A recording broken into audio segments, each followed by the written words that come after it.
السلام علیکم ورحمت الله وبرکاته. عزتمندو مونږ به نن تاسو ته د ښځې او د خاوند په منځ کې چې کوم نفرت دی د هغې د لرې کولو دپاره به یو مجربه وظیفه ذکر کوو. خو د هغې نه وړاندې که چېرته تاسو زموږ په چینل باندې نوي یې زموږ چینل سبسکرایب کړئ او د نورو ملګرو سره یې شیر کړئ. د کومې ښځې او د خاوند په منځ کې چې زړه بداوي وي نو د هغې دپاره یو مجرب عمل موږ تاسو ته وړاندې کوو.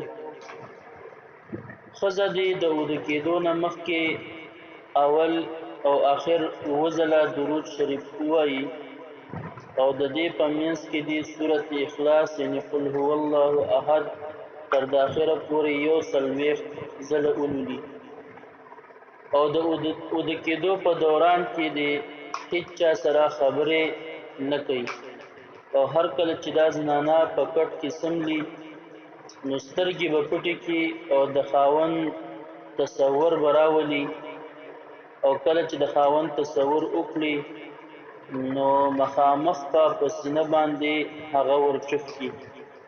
بیا چې کله سحر شي د سحر لمونځ نه وروسته په چایو باندې یا په اوبو باندې دې یا ودودو 41 ځله ولولي او هغه دې پې دم کړي او خاوند لره دې ورکړي.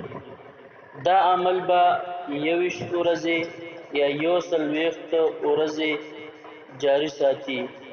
انشاءالله د دې عمل په پوره کولو سره به الله جل شانه د دې د منځ نه بدي او ناچاقي لرې کړي او الله جل شانه به نفرت په محبت سره بدل کړي. ډېر